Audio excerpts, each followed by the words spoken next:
karambola ang hindi bababa sa 11 sasakyan sa kahabaan ng C5 Road sa Taguig City. Kabilang sa mga naaksidente ang isang truck at 4 na motorsiklo. Lumalabas sa paunang ulat na isang rider ng motorsiklo ang patay sa aksidente. 5 naman ang sugatan. Nagdulot ang aksidente na yan ng buhol-buhol na daloy ng trapiko. Mula sa lungsod ng Taguig na katutukuan, si Maris Umali. Maris. Mel, Mike, nauwi nga sa trahedya ang karambola ng 11 sasakyan kabilang ang 4 na motorsiklo at 7 mga pribadong sasakyan bago mag-alas 3 kaninang hapon.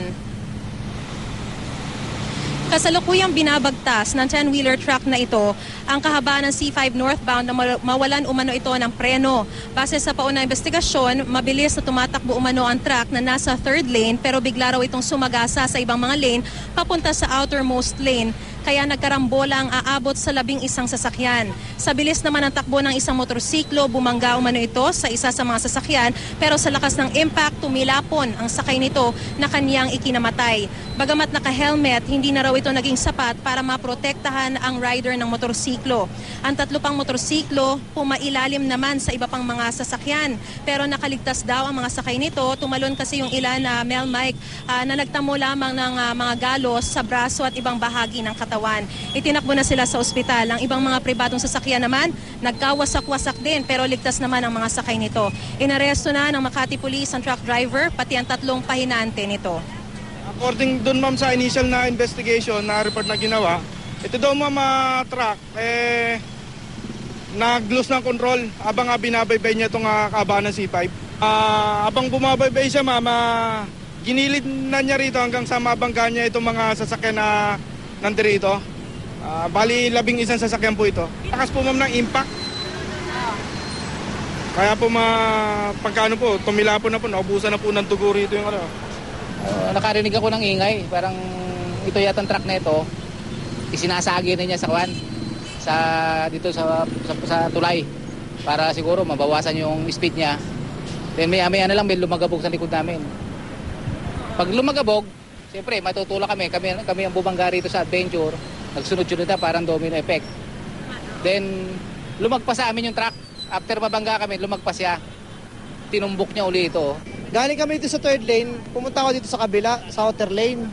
So pahinto na rin kami nun ma'am. Nung may narinig na ako ng kalabog, syempre mga split seconds, bigla na rin ako. Nung may bumangga na sa likod ng truck, hinawakan ko na yung mag-ina ko. Mel, Mike, tila dahil naman sa pag-oosyoso, may 2 pang sasakyan na nagkabanggaan doon sa may southbound lane. Isang motorsiklo at isang pribadong sasakyan ang involved dito. Pero sa ngayon ay maayos na at nakaalis na rin sila. Patuloy naman ang sinasagawang investigasyon ng MMDA at maging ng Makati Police sa nangyaring insidente. At kung makikita mo naman sa ngayon ay talagang buhol-buhol pa rin ang trapiko, usad-pagong pa rin at talagang napakabagal pa rin ang usad ng mga sasakyan dito sa C5 northbound papunta sa Pasig. Pero yung doon sa southbound na papuntang Taguig at SLEX ay tuloy-tuloy naman na ang daloy ng trapiko. Mel, Mike? Maris, basa ba ang daan dyan sa bahagi nga ng C5? Kasi umulang kanina silang bahagi ng Metro Manila Maris? Mike, hindi.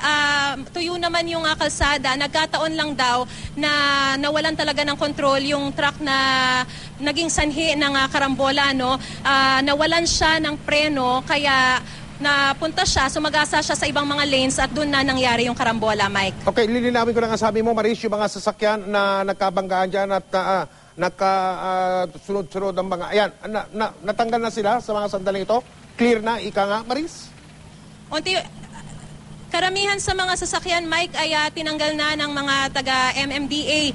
Pero meron pa dito, nandito pa yung mismong 10-wheeler truck at inaasikaso na rin naman ito ng mga otoridad para matanggal na rin, Mike. May impormasyon kami rito, Maris, na mayroon daw mga bata na apektado at kasama doon sa mga nasugatan, Maris? Mike, hindi na namin inabutan yung yung mga biktima, no, pero gaya nung isa naming nakausap kanina na isa sa mga na involved din o naging biktima rin, meron siyang kasamang anak at kanyang asawa at hindi lang tayo sigurado kung isa yon sa mga nasugatan, pero gaya na rin ang naibalita, 5 nga ang sugatan at bukod siyan, isa nga ang namatay, Mike. Yung mga nagmamaneho at mga lula ng mga sasakyan na sangkot yan sa aksidente niyan, nandyan pa rin ba yung iba, Maris? O yung mga hindi nasugatan, yung mga okay naman ang kalagayan? Mike, sa ngayon kasi tinanggal na yung mga pribadong sasakyan. So kasama na rin sila dun sa pagtanggal na yon. Pero kanina nung makausap natin yung 2 sa mga driver ng mga pribadong sasakyan na ito, maayos naman ang kanilang lagay, wala naman silang tinamong mga sugat, Mike. Okay, Maris, sa mga sandali ito habang nag-uusap tayo, kamusta ang parang itatakbo ng panahon dyan ngayon? Tignan mo nga sa itaas, mukha bang uulan dyan? Wag naman sana para hindi na lalong mas tumindi pa ang traffic dyan sa bahagi na yan ng C5? Maris? Mike, sa kabutihang palad, maaliwalas naman ang panahon. Sana magpatuloy na yung ganito, no, na hindi talaga uulan. Tuyo naman ang kalsada. At kung yun ang magiging sanhi, hindi naman ito magiging problema sa mga motorista, maliban na lang dun sa tinatanggal pa na ilang mga sasakyan na na-involved dun sa karambola, Mike. Okay, Maris, isa na lang, para malinaw na malinaw sa mga nakikinig, lalo na yung mga may kamag-anak na dadaan dyan sa C5 pag ganitong oras, rush hour na Saan eksaktong bahagi ng C5 yan? Sa kapakanan ng mga motoristang nakikinig sa atin at dun sa mga nanonood sa mga bahay nila, Maris? Mike, ito yung bandang C5 na malapit lamang sa Market.